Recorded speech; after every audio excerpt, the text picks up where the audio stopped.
नमस्कार साथियों। जैसा कि हम सभी लोग जानते हैं कि आने वाले 28 तारीख को यानी दिन इतवार को यूपीएससी यानी संघ लोक सेवा आयोग द्वारा आयोजित जो आईएएस की प्रारंभिक परीक्षा है, जो यूपीएससी सिविल सर्विसेज एग्ज़ाम का प्रीलिम्स एग्जामिनेशन है, वो होने वाला है। और हमारे कई ऐसे साथी हैं, कई ऐसे बंधु हैं जो लोग इस परीक्षा की तैयारी लगभग कई महीनों से करते आ रहे हैं और उनके लिए अब ये एक निर्णायक घड़ी साबित होने वाली है। देखिए, हर परीक्षा की तैयारी हम सभी लोग बड़े ही मेहनत और लगन के साथ करते हैं। ठीक वैसे ही जैसे हम अपने लिए किसी काम को करने में अपनी जान जी तोड़ मेहनत लगाते हैं। यूपीएससी की तैयारी सिर्फ नॉलेज की तैयारी नहीं होती है, ये हम सभी लोग तो जान चुके हैं और जानते हैं। यूपीएससी की तैयारी आपके मेंटल हेल्थ की भी तैयारी होती है। आप किस तरीके से इन एक हफ्तों में अपने आप को काम, कंपोज और शांत रखते हैं, इसकी बेहद ज़रूरत है। आपको जितना भी पढ़ाई करना था, आपने जितनी भी किताबें पढ़नी थी, आपको जितने भी नोट्स रिवाइज करने थे, आपको जितने भी करंट अफेयर्स के वीडियोस देखने थे, आप देख चुके हैं। और वो उन सबका खाका, उन सबका जो एक कंसोलिडेटेड मटेरियल होता है, वो आपके दिमाग में एक फुटप्रिंट के तौर पे स्टोर हो चुका है। और आपको ये चिंता बिल्कुल नहीं करनी है कि ऐसा लगता है कि मैं जो कुछ पढ़ रहा हूँ वो मेरे को याद है कि नहीं, ऐसा लगता है कि मैंने जो पढ़ा है वो एग्जामिनेशन हॉल में मुझे याद आएगा कि नहीं। देखिए, हमारे माइंड का जो एक कार्य करने की जो विधि है वो हम नहीं समझ सकते। और हम ये भी जानते हैं कि यदि कोई भी शब्द, कोई भी फैक्ट, कोई भी फिगर अगर हमने पास्ट में कभी भी पढ़ा है, कभी भी वो हमारे सामने से गया है, तो जिस वक्त उस फैक्ट, उस फिगर, उस नॉलेज की ज़रूरत होती है, हमारा दिमाग उसे फेच करके आपके सामने प्रस्तुत करता ही है। सिर्फ इसी छोटे से जो ये जो छोटा सा जो मैंने आपको वाक्य बताया है, इसी पे आपको भरोसा रखना है। मैंने आपको बताया है कि खुद पे यकीन रखना है कि जो भी फैक्ट, जो भी फिगर, जो भी नॉलेज, जो भी डेफिनेशन, जो भी चार्ट आपने कभी भी अपनी लाइफ में एक बार पढ़ा है, तो वो जब ज़रूरत आएगा, वो आपका माइंड आपके सामने उसे ले करके आएगा। और ये 28 तारीख को ही होगा। इसलिए आप ये बिल्कुल मत सोचिएगा कि आप जो पढ़ रहे हैं वो आपको याद हो रहा है कि नहीं याद हो रहा है, या जो आपने पढ़ा है क्या वो उस दिन मेरे को याद आएगा कि नहीं याद आएगा। जब जिस फैक्ट, जब जिस फिगर, जब जिस नॉलेज की ज़रूरत होगी, यदि आपने उसको एक बार भी पढ़ा होगा तो आपको याद आएगा एग्जामिनेशन हॉल में। ये आपको भरोसा रखना है और इसी से आप अपने दिमाग के स्ट्रेस को मिनिमाइज कर पाएंगे। ये एक हफ्ता यदि आपने अपने दिमाग के स्ट्रेस को मिनिमाइज कर लिया, यकीन कीजिए आप अपने प्रिपरेशन को 20% इन्हेंस कर सकते हैं। अब आप सोचेंगे कि आप सभी को मेरी बात क्यों माननी चाहिए। जो लोग सक्सेसफुल हैं तो उनकी बात तो आप मानोगे ही मानोगे। उनके पास एक शॉर्टकट फार्मूला होता है कि भाई ऐसे पढ़ लो, ये मॉक टेस्ट लगा लो, ये किताबें पढ़ लो, निकल जाओगे। लेकिन जो लोग बार बार गिर के उठने का प्रयास करते हैं, उन्हें ही पता होता है कि वो अपने दिमाग को, अपने मेंटल हेल्थ को मैनेज कैसे कर रहे होते हैं, कहाँ वो नॉलेज होने के बाद भी गलतियाँ करते थे।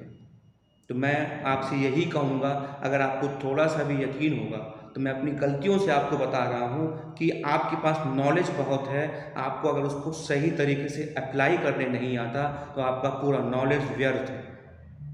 आपके पास नॉलेज बहुत है, यदि आप सही समय पे अपने मेंटल स्ट्रेस को काबू में नहीं रख सकते हो तो आपका नॉलेज व्यर्थ है। इतवार के दिन आपको यही चेक करना है कि आपके पास नॉलेज तो बहुत है, पर यदि आप अप्लाई नहीं कर पाएंगे, यदि आप अपने मेंटल स्ट्रेस को काबू में नहीं कर पाएंगे, तो यकीन मानिए 2-4 नंबरों से आप भी पीछे रह जाएंगे।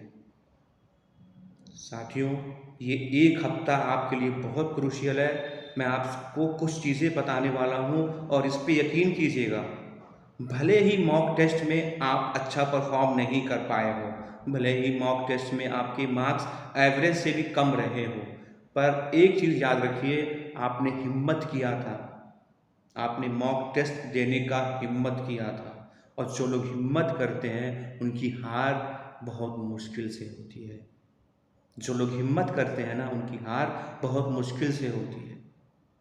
इसलिए खुद पे यकीन करना है, मॉक टेस्ट के नंबरों पे नहीं जाना है। मॉक टेस्ट के नंबरों पे जाएंगे तो आप परीक्षा में कभी भी सफल होने के लिए आपको बहुत बहुत ज़्यादा मेहनत करना पड़ जाएगा, क्योंकि आप अपने आत्मविश्वास को डे बाय डे कम करते जाएंगे। और जब हमें खुद पे, अपने नॉलेज पे, अपने टेक्निक पे भरोसा नहीं होगा तो हम किसी भी परीक्षा को कैसे क्रैक करेंगे। एक क्वेश्चन मार्क अगर आप खुद से खुद पे लगा देंगे तो आपका एक क्वेश्चन मार्क का जवाब देने कोई नहीं आने वाला है। आपको अपने मॉक टेस्ट के नंबर पे नहीं जाना है। अब जितनी भी आपने पढ़ाई कर ली है, आपको सेल्फ डाउट क्रिएट नहीं करना है कि जो भी मैंने पढ़ाई की है, चाहे वो एंशियंट हो गया, चाहे मेडाइवल हो गया, चाहे मॉडर्न हो गया, चाहे कुछ छूट गया हो, क्या उसमें से क्वेश्चन आएंगे या नहीं आएंगे, या कैसे क्वेश्चन आएंगे। जो कुछ भी आपने पढ़ लिया है, जो कुछ भी आपने रिवीजन कर लिया है, जो भी करंट अफेयर्स के मैगजीन्स आपने पढ़ लिए, जो भी मॉक टेस्ट पेपर लगा लिए, आपके सारे प्रश्न उसी में से आने वाले हैं। आपको इन्हीं बातों पे यकीन करना है। और जब तक आप इन बातों पे यकीन नहीं करेंगे, यकीन मानिए 2-4 नंबरों से हर बार आप परीक्षा को पास करने में रह जाएंगे। दूसरी चीज़ जो है वो इंट्यूशन होता है। हम कभी कभी अपने मन की बात को सुनने से कतराते हैं, और ये तभी होगा जब आपका दिमाग स्ट्रेस में रहेगा। मैं आपको फिर वही कह रहा हूँ, अगर आपका दिमाग स्ट्रेस में रहेगा परीक्षा हॉल में, तो आप अपने इंट्यूशन, अपने मन की बात, अपने आत्मा की बात को सुन नहीं पाएंगे। और अपने आत्मा की बात, मन की बात, इंट्यूशन तभी आती है जब किसी क्वेश्चन के बारे में हम अतीत में पढ़ के आ चुके होते हैं। जब उसके बारे में एक नॉलेज बेस हमारे दिमाग में बैठा होता है, वो जब टटोलता है प्रश्न को देख करके, तो वो जवाब आपके दिमाग में क्लिक करता है। लेकिन जब अपने इंट्यूशन, अपने मन की बात को आप सुनने से नकार देंगे, तो वो जो दिमाग में आंसर क्लिक करेगा वो आप उसको टिक नहीं कर पाएंगे, और आप एक सेल्फ डाउट में फंस जाएंगे कि मैं टिक करूं कि ना करूं।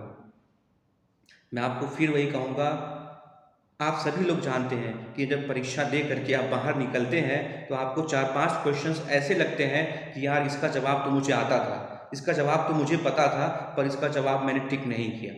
क्यों नहीं किया? क्योंकि आपने अपने दिमाग को इतना स्ट्रेसफुल बना दिया था कि आपका दिमाग आपके इंट्यूशन पे भरोसा ही नहीं कर रहा था।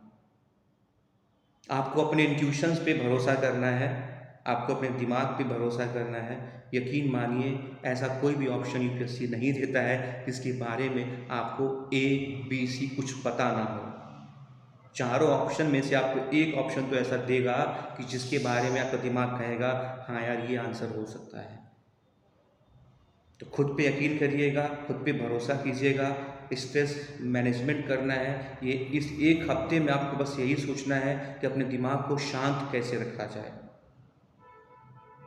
यदि आप ये सारी चीज़ें कर पाएंगे, भरोसा कीजिए, आप जो 4-5 नंबरों से पेपर में रह जाते हैं, आप पूरे आत्मविश्वास के साथ अपना परचम लहराएंगे। और जब तक हमें खुद पे यकीन नहीं होगा कि हमने जो तैयारी करी है, हमने जो टेक्निक अपनी तैयारी में लगाए हैं, हमने जो पुस्तकें पढ़ी हैं वो सही है, तब तक और कोई आप पे यकीन कैसे करेगा? तब तक वो क्वेश्चन पेपर ही आप पे यकीन नहीं करेगा। इसलिए अगर आप चाहते हैं कि क्वेश्चन पेपर आप पे यकीन करें, उनके जवाब आपको वहाँ पे याद आए, तो आपको अपने टेक्निक पे, अपने नॉलेज पे, अपनी किताबों पे, अपने नोट्स पे, अपने रिवीजन टेक्निक्स पे, अपने मॉक टेस्ट के नंबरों पे यकीन करना है। तभी आपको वो 2-4 नंबर, वो 2-4 क्वेश्चन जो आप रह जाते हो, उनको पार करके आप आने वाले इतवार में सफलतापूर्वक पास होने का साहस जुटा पाएंगे। बहुत बहुत धन्यवाद, बहुत बहुत शुक्रिया।